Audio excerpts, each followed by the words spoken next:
As if imposing a $900 penalty on every American household for Ukraine wasn't enough, American politicians may surprise us further. The Azov Battalion, once sanctioned, now teeters on the brink of receiving personal war assistance from the US Congress, raising concerns about legitimizing Azov's tyranny. The situation remains complex and somber, with a big climatic development on the horizon. Hi and welcome, I'm your host Vedika. Let's begin.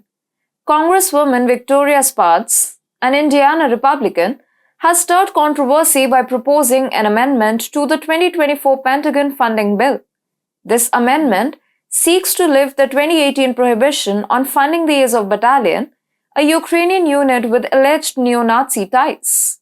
The Spartz amendment aims to eliminate Section 8105 of the bill, which prohibits funds to the Azov Battalion, as per documents from the House Rules Committee's website.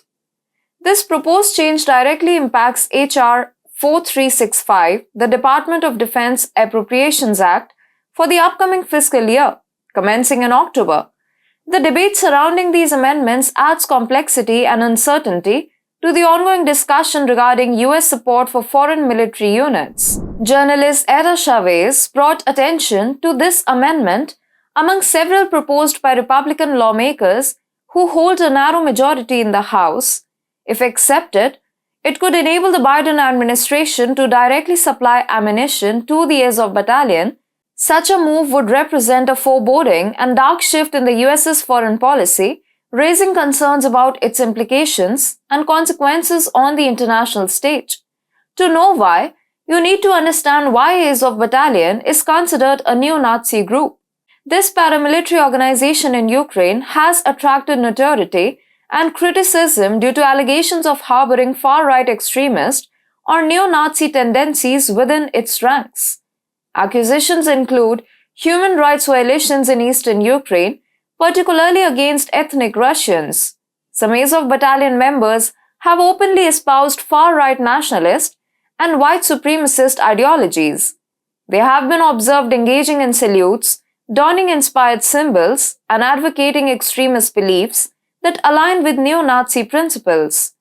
The Azov Battalion has come under fire for using imagery and symbols associated with the Nazi Party, including the wolf's angle emblem, which was adopted by a number of Nazi SS divisions during World War II. This has sparked questions about the group's ties to Nazism on an ideological level. Earlier, the Azov Battalion was a volunteer militia formed to combat separatists supported by Russia in eastern Ukraine. Andriy Beletsky, whose views have been linked to extremism, founded the organization. Since then, the United States has raised concerns regarding the Azov Battalion's far-right affiliations, leading to restrictions on military aid to Ukraine to prevent direct support for extremist groups. Interestingly, it was the Democrats only, who currently hold power in the US, that initially called for sanctions.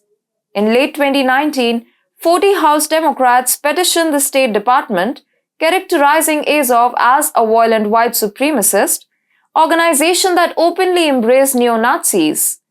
In response, Azov accused them of being anti-Ukraine. However, fast forward to 2023 and the dynamics have shifted significantly.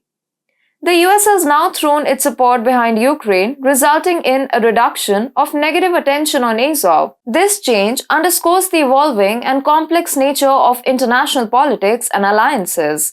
President Zelensky has openly embraced the Azov Battalion as Ukrainian warriors, and the group has become fully integrated into Ukraine's armed forces, even operating as part of the 3rd Separate Assault Brigade, visited by Zelensky on the Donbas front.